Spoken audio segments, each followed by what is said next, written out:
कहानी ठीक उस पल पर आती है। शाम के करीब 6:52। Lal Qila metro station, gate number 1। Traffic signal पर गाड़ियां रुकी हुई हैं। हाँ, और उनमें एक Hyundai i20 कार का जिक्र है।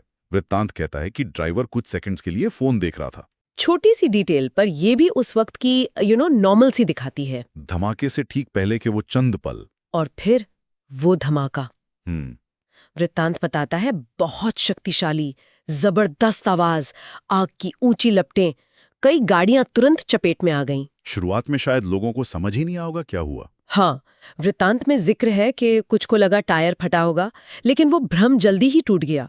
कहानी फौरन उस खौफनाक मंजर पर फोकस करती है। ये शुरुआती भ्रम आम है ऐसी स्थितियों में। दिमाग एकदम से इतनी भयानक चीज को प्रोसेस नहीं कर पाता। बिल्कुल। और कहानी फिर आग और उसके फैलाव पर आती है, दिखाता है कि हालत कितनी तेजी से बिगड़ी। और उसके बाद की अफरा तफरी। हाँ, उसका बड़ा मार्मिक चित्रण है। चीख पुकार, लोग बदहवास भाग रहे हैं, अपनों को ढूंढ रहे हैं। कहानी में कुछ संवाद भी हैं, जैसे कोई चिल्ला रहा है, भाई मेरी बेटी अंदर है। ओह। या कोई एम्बुलेंस बुलाओ। ये डिटेल्स मतलब घटना को सिर्फ एक न्यूज रिपोर्ट नहीं रहने देती। सही बात है, ये उसे एक मानवीय त्रासदी का रूप देती हैं।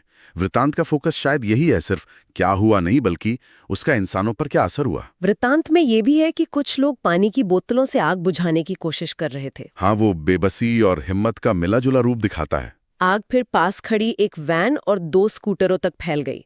मेट्रो स्टेशन के बाहर तो भगदड़ मची हुई थी। अंदाजा लगा सकते हैं कुछ ही मिनटों में वो पूरी जगह कैसे अस्त व्यस्त हो गई होगी। फिर करीब 10 मिनट में आपातकालीन सेवाएं पहुंची, पुलिस, फायर ब्रिगेड, एनडीआरएफ की टीमें। वृत्तांत धुएं के कारण विजिबिलिटी कम होने पर भी जोर देता है। ये फर्स्ट रिस्पॉन्डर्स के लिए चुनौती होती है। धुआं, आग, भीड़, घायलों की चीखें, ऊपर से जानकारी का अभाव। उनका काम बहुत मुश्किल होता है ऐसी स्थिति में। कहानी शायद उनकी चुनौतियों को भी सामने ला रही है, ये बताकर कि पहुंचना और काम शुरू करना कितना कठिन रहा होगा। बिल्कुल। फायर ब्रिगेड ने आग पर काबू पाया, लेकिन तब तक वृत्तांत हमें उस दुखद हकीकत तक ले आता है, 8 मौतें और दर्जनों घायल। बहुत दुखद। और यहीं से कहानी जांच की तरफ मुड़ती है। पहला बड़ा सवाल जो वृत्तांत उठाता है, ये हादसा था या हमला? और यहीं से शक गहराने लगता है। एक सामान्य कार में इतना बड़ा धमाका, जिसमें कई गाड़ियां जल जाएं, ये अपने आप में सवाल खड़े करता है। वृत्तांत फिर जांच के शुरुआती कदमों का जिक्र करता है। जली हुई कार की नंबर प्लेट की जांच हुई, आसपास की सीसीटीवी फुटेज खंगाले गए। स्टैंडर्ड प्रोसीजर है ये। हाँ, और यही कहानी में एक, आप कह सकते हैं, नाटकीय मोड़ आता है। फुटेज से पता चला कि धमाके से ठीक 2 मिनट पहले, सिर्फ 2 मिनट पहले। अच्छा, क्या पता चला? कि एक व्यक्ति उस Hyundai i20 से उतरा और भीड़ में गायब हो गया। 2 मिनट पहले? हाँ, वृत्तांत इस 2 मिनट पर काफी जोर देता है। ये 2 मिनट का फासला बहुत अहम है। ये लगभग तय कर देता है कि कार को जानबूझकर वहां छोड़ा गया था। और भीड़ में गायब हो जाना मतलब पूरी प्लानिंग थी। हाँ, एक सोची समझी योजना, जिसमें हमलावर ने भागने का रास्ता भी सोच रखा था। वृत्तांत शायद इसे जांच के लिए एक ब्रेक थ्रू मोमेंट की तरह दिखा रहा है। क्या कहानी ये बताती है कि ये जानकारी कैसे मिली? मतलब सिर्फ फुटेज से, या किसी ने देखा भी? वृत्तांत के हिसाब से तो ये मुख्य रूप से सीसीटीवी फुटेज के विश्लेषण पर ही आधारित लगता है। हाँ। अक्सर कई कैमरों की फुटेज को मिलाकर टाइमलाइन बनाते हैं। हाँ, बस शायद वृत्तांत जांच की जटिलता भी दिखा रहा है, कैसे बिखरे हुए सुराग जोड़ने पड़ते हैं। चश्मेदीद का जिक्र तो नहीं है इसमें ज्यादा। ठीक है। फिर अगले दिन एनआईए यानी राष्ट्रीय जांच एजेंसी ने जांच अपने हाथ में ली। केस की गंभीरता को देखते हुए अपेक्षित था। हाँ, कहानी बताती है कि एनआईए टीम ने मलबे के नमूने लिए फॉरेंसिक जांच के लिए भेजे, और फिर वो खुलासा हुआ जिसने सारी अटकलों पर विराम लगा दिया। क्या मिला? मलबे में अमोनियम नाइट्रेट और आरडीएक्स के निशान। आरडीएक्स? हाँ, वृत्तांत इसे एक निर्णायक सबूत के तौर पर पेश करता है। और है भी। अमोनियम नाइट्रेट अकेले मिलता तो शायद शक किसी और तरफ भी जा सकता था, उर्वरक वगैरह में इस्तेमाल होता है। लेकिन आरडीएक्स के साथ? आरडीएक्स तो बहुत खतरनाक विस्फोटक है ना? हाँ बिल्कुल, ये एक मिलिट्री ग्रेड विस्फोटक है, बहुत शक्तिशाली।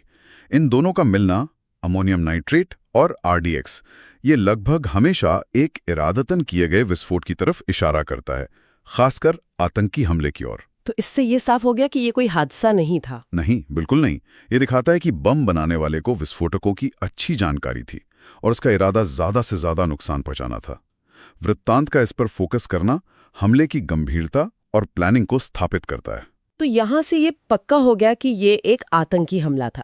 वृत्तांत इसके बाद सरकारी प्रतिक्रिया पर भी आता है। क्या कहता है? प्रधानमंत्री का बयान आया, दोषियों को किसी कीमत पर न बख्शने का संकल्प लिया गया। स्वाभाविक प्रतिक्रिया है। दिल्ली में सुरक्षा भी कड़ी कर दी गई, खासकर लाल किला और इंडिया गेट जैसे जो प्रतीकात्मक स्थल हैं, उनके आसपास पुलिस तैनाती बढ़ा दी गई। क्या कहानी सुरक्षा उपायों के बारे में ज्यादा बताती है या बस जिक्र करती है? नहीं, वृत्तांत मुख्य रूप से घटना और उसके मानवीय पहलुओं पर ही ज्यादा केंद्रित लगता है।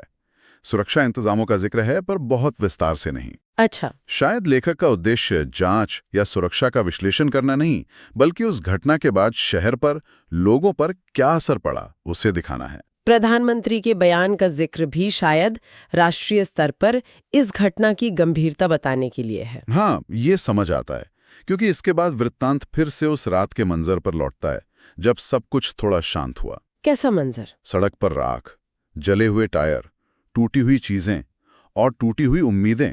कहानी उन परिवारों के दर्द को महसूस कराने की कोशिश करती है जिन्होंने अपनों को खोया। बहुत मार्मिक। ये इस बात पर जोर देती है कि आतंक का कोई मजहब नहीं होता, शिकार हमेशा आम लोग होते हैं। पुरानी दिल्ली की आत्मा पर लगे जख्म की बात भी कही गई है, और यही इस वृत्तांत की खूबी हो सकती है। आंकड़ों और जांच से आगे जाकर वो मानवीय कहानी कहना, ये याद दिलाना कि हर आतंकी हमले के पीछे ऐसी कितनी ही कहानियां होती हैं। हाँ। पुरानी दिल्ली का जिक्र खासतौर पर महत्वपूर्ण है। वो शहर का ऐतिहासिक, सांस्कृतिक दिल है। वहां हमला होना सिर्फ भौतिक नुकसान नहीं, बल्कि शहर की पहचान पर चोट जैसा है। और कहानी यहीं खत्म नहीं होती। वृत्तांत कुछ अनसुलझे सवाल भी छोड़ जाता है। जैसे? सबसे बड़ा सवाल, वो शख्स कौन था जो कार से उतरा और भागा? उसका चेहरा साफ क्यों नहीं दिखा? क्या वो पकड़ा गया? वृत्तांत शायद इन सवालों को खुला छोड़कर जांच की चुनौतियों की तरफ भी इशारा करता है। बिल्कुल। पहचान छिपाना ये अक्सर हमलावरों की रणनीति का हिस्सा होता है। सीसीटीवी में चेहरा साफ ना आना, भीड़ का फायदा उठाना, ये सब दिखाता है कि योजना कितनी सावधानी से बनी होगी। वृत्तांत का इन सवालों को उठाना पाठक को सोचने पर मजबूर करता है कि क्या कभी पूरा सच सामने आ पाएगा। एक और अहम सवाल जो वृत्तांत उठाता है, इस हमले के लिए लाल किले को ही क्यों चुना गया? हाँ, ये बहुत महत्वपूर्ण सवाल है। कहानी लाल किले को भारत की आजादी और संप्रभुता के प्रतीक के तौर पर देखती है। और यही वजह है राष्ट्रीय या ऐतिहासिक महत्व की जगहों को निशाना बनाना। इसका मकसद सिर्फ तबाही मचाना नहीं होता। तो क्या होता है? इसका एक गहरा मनोवैज्ञानिक और राजनीतिक मकसद होता है। लाल किला, वो भारत के इतिहास, स्वतंत्रता संग्राम, गणतंत्र बनने के सफर का प्रतीक है। सही बात है। यहाँ हमला करके हमलावर सीधे राष्ट्र की अस्मिता पर चोट करने की कोशिश करते हैं। वो डर फैलाना चाहते हैं, सरकार को चुनौती देना चाहते हैं, ये संदेश देना चाहते हैं कि देश के सबसे सुरक्षित माने जाने वाले प्रतीक भी उनकी पहुंच से बाहर नहीं है। तो वृत्तांत का इस पहलू पर ध्यान देना हमले के पीछे की सोच को समझने में मदद करता है। हाँ बिल्कुल। पर अगर हम इस पंथलांथी के साये में से मिले मुख्य बिंदुओं को देखें तो ये कहानी 10 नवंबर 2025 की एक आम शाम के भयानक आतंकी हमले में बदलने का एक बहुत ही मार्मिक चित्रण करती है।